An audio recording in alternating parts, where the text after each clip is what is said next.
Why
do you think it is that the moment we arrived here, we all started sprouting Monty Python?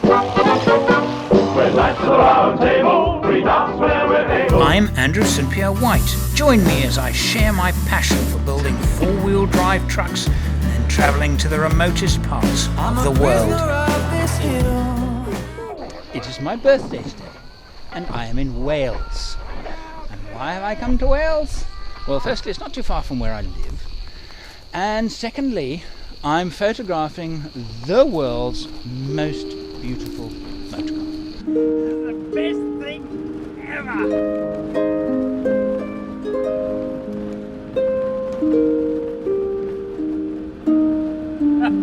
I just want to drive into the sea. Oh, wow, what a day, what a day, what a day.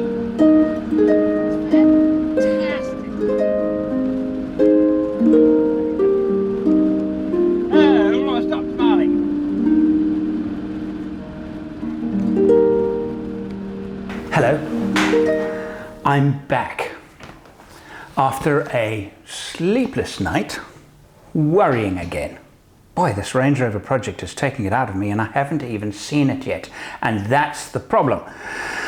So I'm sitting here right now, I have my phone with me and I am waiting, as usual, this is absolutely real. I am waiting for a phone call from my brother saying that he has collected the vehicle and that, because he's collecting it this morning in less than an hour's time. He's collecting it and then driving it a short distance for it where it will be stored for a short time while I find the people who are going to work on it and set that up so I can go over to Victoria and work with the mechanics and then drive it. I've got everything set up. Britpart has come through, brilliant. Thank you guys so much for the parts, the spare parts, the advice, everything, wonderful. Okay, that's happening. I've got somebody to drive with me. You probably don't know him, Lewis Roberts, he's my brother-in-law. He was part of a trip I did in my old Range Rover in 1988, where we crashed. The crash, I was with him. He was part of that expedition and he helped me actually rebuild it. So we're going to drive it together across Australia and retell some of those stories. Great traveling companion, and that I'm looking forward to immensely. And he lives here in Australia. But I was thinking that I haven't seen the vehicle yet, and I know as much as you. I have shared everything with you. I don't know if it's in bad shape. I've been told it isn't. I have to trust a seller. And trusting a seller of a second-hand car, well, it could be anything, couldn't it? The seller could be completely honest, and yet the information is warped because it's a different perspective. So it's not necessarily dishonesty, it's just a different perspective. It's a 45-year-old car. So I'm going to ask Simon a few things about it that'll help, I think, put my mind to rest that it's in fact in very good shape, and it is very possible that we can do a bit of work and drive it across. And Paul, being as bullish about the project as he has been. You know, driving that box with mechanical sympathy, and you're going to drive this gently. I know you're going to love this car. Gave me great encouragement that in fact this is a doable project. Yeah, and I say that because I've done classic car rallies around the world with much older classic cars in their 40s, 50s, 60s, and these old cars, when they get put together and we drive them, I mean, we drove vehicles from London to Sydney. But here's the other thing. I was awake in the middle of the night thinking, well, what if it's in really bad shape? For example, rust is the biggest issue, or just neglected and tatty. And I look at it and say, okay, it's not really worth me throwing in a lot of money and time to get it right. What could I do with it? And I had this other thought. I was told that, again, this is if you'd watched the previous videos, you'll know what this is. I went looking for my Range Rover.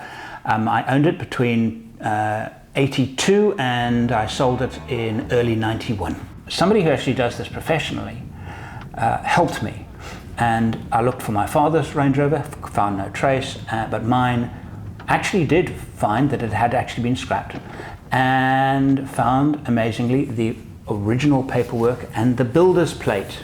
If I had found it lying in a field and it was completely rotten, imagine that. Would I have bought it and dragged a rusting hulk and spent all that money to bring it to Australia?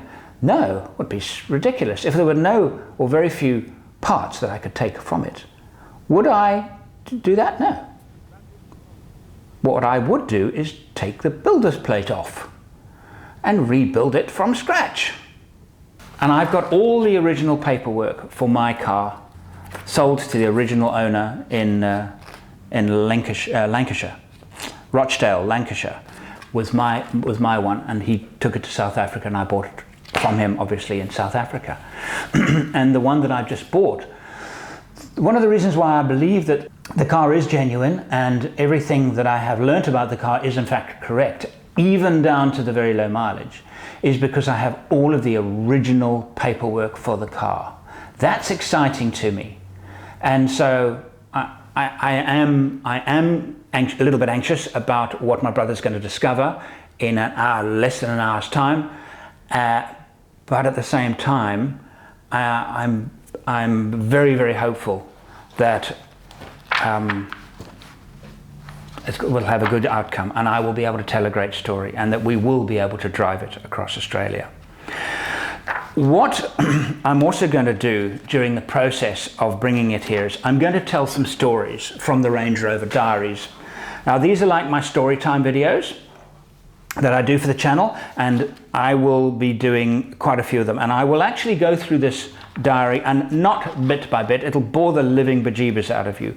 But for example, if I look here at April of 86, we did a trip through Botswana with my good friend Mark and his 73 Range Rover, and because we had a catastrophic engine failure. My very first published article was that story, and it was published in the Land Rover Owners Club magazine, and that was the beginning of my four-wheel drive writing career, 1986. That story is worth telling. And if I scroll through this, there's lots of work on the car, and the following have been replaced, and lots of information. But every now and again, there's a moment in the car's history. I had 2 accidents in it. My very first expedition, where I learnt about tire pressures, because the book I was reading, there was nothing about tire pressures. Absolutely nothing about tire pressures. A description of new wiring system. And I will do my best to collected new wing mirrors. February 88. And I think there's a lot of really interesting stories, including a trip to England to get a factory reconditioned gearbox that I then fitted, which then broke. And I had to drive, that was at the same time that I lost a front wheel bearing. That was my fault, a mistake that I made in servicing it. Lost a front wheel bearing and replaced and rebuilt the front right hub, and drove 600 or 700 kilometers in third gear the whole way. Lots more stories to come. So now I'm going to wait until the phone rings, and I've asked Simon to film it, photograph it, and be our ears and eyes on the ground. Tell us what's going on. Show me my car. I hope you do a good job. But most of all, Simon. Actually, I'm gonna put this on. I'm gonna message him. Most of all, Simon, please do a little test of the brakes, and whatever you do, don't trust the handbrake. This here is something that I will definitely take with me. This is a Range Rover repair operations manual. There it is there. See that there? Okay. This was the one that my father purchased when he bought his. He organized this because we took it to South Africa on the mail ship Windsor Castle, and we were the 11th Range Rover to be imported into South Africa, and that was 1974, the 11th. I can tell you stories about that, amazing coincidence, which is I probably will do in my Range Rover diaries. But this workshop manual is what I used to rebuild, to maintain my Range Rover, and of course actually rebuild the engine. And so it's a good, very, very good manual. And it's quite dirty. It's been well used, wiring diagram, things like that. So that is going with me to Victoria in case I have any problems en route. I will have a workshop manual, and it's quite badly damaged, and the reason for that is that I used to carry it on my expeditions in my Range Rover, and I would push it underneath the seat, and one day the seat was slided forward or back, and it crushed it.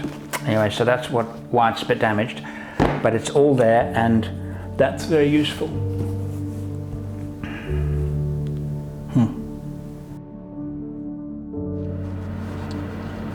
So we're in Kew in Melbourne, and this beautiful Range Rover Classic is on a street here, somewhere around here. I think you've got to take a right here. It's an hour later. I turned the camera back on. Still no call. I know he got my message about the brakes. He gave me a thumbs up. So it's all happening now. He's been there about an hour, and I reckon he should be calling any second.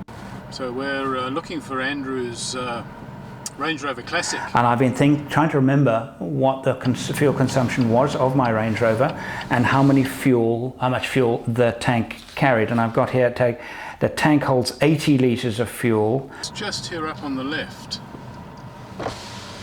There it is. So therefore, if I look at my fuel consumption, the lowest is 13.5 litres per 100 kilometres, and the highest 23, but that was a running in the engine. So it averages and it drops down now to 17, 16, there's one at 14. Well, that is exactly how I remember the Range Rover Classic to look like.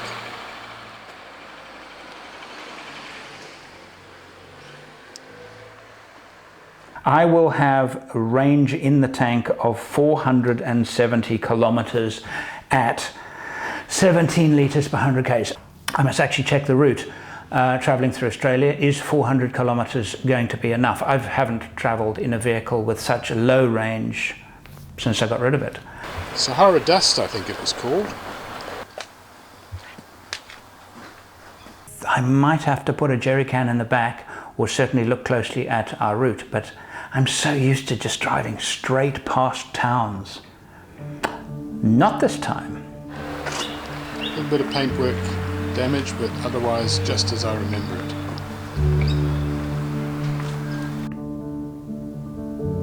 I'm just sitting here waiting. It's all consuming. My mind will not go elsewhere. I've just edited the opening sequence to this film. I hope you liked it. I think it's very funny. I'm about to chew my own arm off, so I have to message.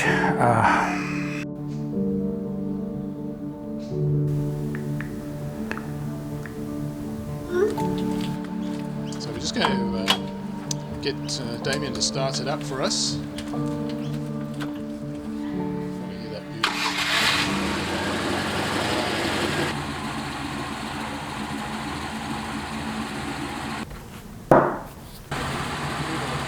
I can only assume that he's filming. So that they need gas in. You have all replacing on the chapter, so I'm just using this one. Yeah, 2016. So I had it for a few years, and I've tinkered with it for those few years. So yeah, been all over it. Replaced a lot of things that needed to be replaced, and really just tried to keep most of the car and its originality intact. So lots of cleaning and preserving of parts, and anything that wasn't serviceable I replaced. So I mean, it looks in beautiful condition, and it's so interesting to see how the aluminium from the body has come through over time. It's yeah, absolutely. I love like the old Land Rovers, how that's right. Yes. How it all fades away, and some really lovely patina on it. Some really nice patina on the roof as well. And paint obviously has seen a lot of sun. So I can't. I'm going mad here. This is just ridiculous. I know I should be patient, but you know.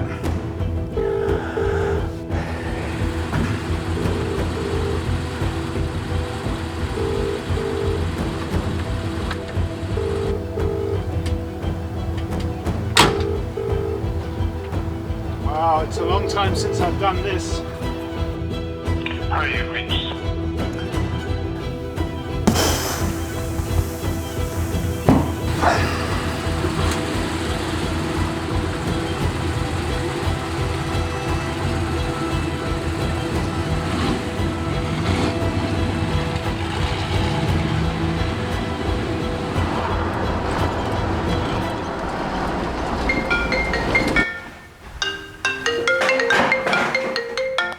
Hello. Yes, I know. So am I. I'm recording a screen too. Okay, I've Yes. only got... All right, anyway, this is...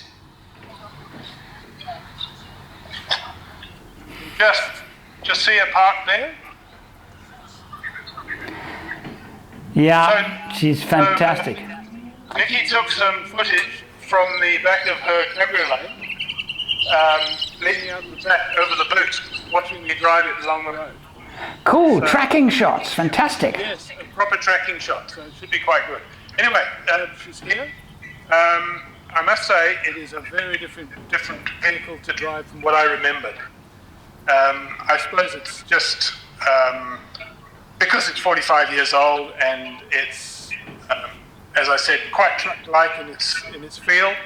And that thin steering wheel, I think you feel everything coming through it. It's like a pencil. It is. It's like a pencil. Yes. Yeah. And yeah, lovely. One thing I have noticed is that I can't seem to lock the passenger door. Oh, okay, passenger door. Yes, Okay. I'm not sure what the issue is there. It could be that little sliding thing. Remember, it's got a slider. Right. Maybe it's not just not locking in. Okay. The tailgate gas struts need regassing. Okay. So there is a piece of wood there which you use to keep the tailgate open. Okay. So, All of these things are so familiar to me. yes, yeah.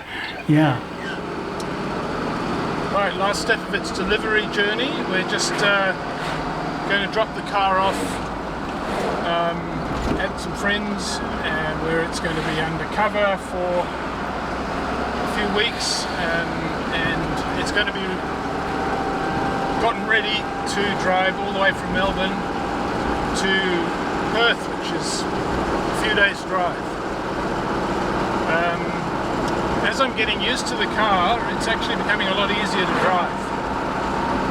It's very stable. Basically, mechanically, it feels very good. Yeah. Anyway, she's great. Absolutely beautiful. Wow, I'm very pleased. I was very, very glad earlier when you said it was tracking straight on the highway, the brakes were good, and you know she just ran well. That's a very, very good sign. But I wish it had a fifth gear, but I think only 5 or 6 years afterwards did they actually put a fifth gear into the Range Rover.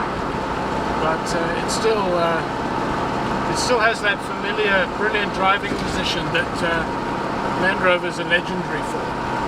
So yeah, I'm pretty chuffed. She looks great.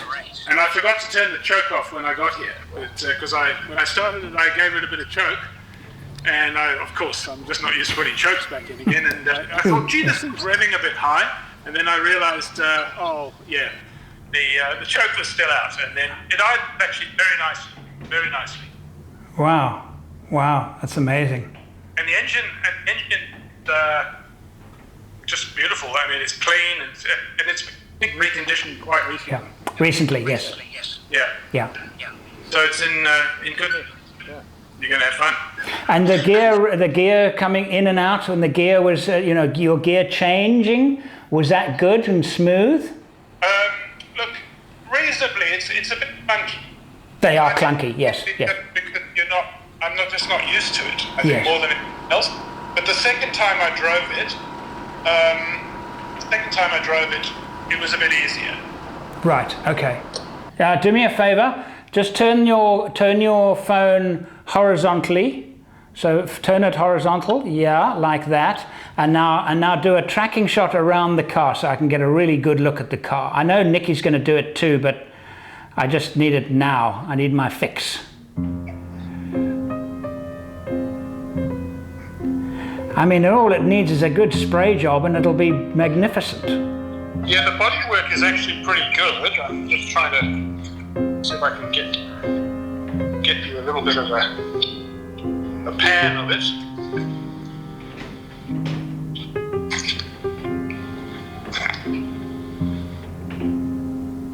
Yeah, she's nice. She's great. I can see the the bits and pieces on it have been already restored. I suppose the biggest issue was from the paint job is that it looks like somebody's been polishing it over and over again. And you can, I don't know whether this is capturing it, but you can probably see the aluminium paint. Oh yes, yes I can. Right. Yeah. So yeah, it's pretty much it. Okay, mate. Thanks very much. That's wonderful. I'm very excited about it. Okay. So, and thanks for getting it there safely for me. And I'll be in touch with when I'm going to come and spend some time with you guys. Yeah. Good. Okay. Okay. Brilliant, hey? Thanks. Bye. See ya. Cheers.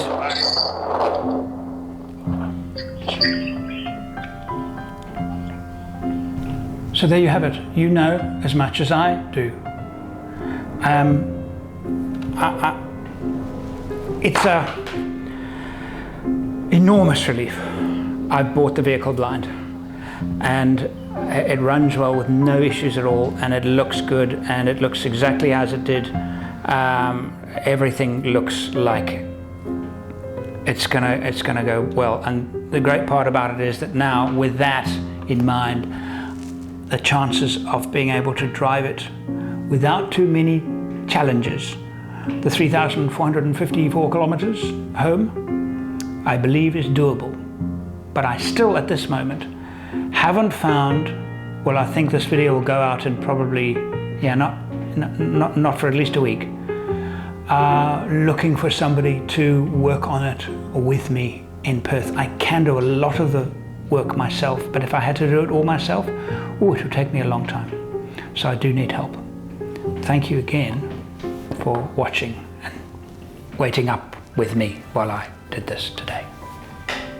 Thank you for watching. If you haven't already, subscribe and click the notifications bell so you don't miss our weekly videos.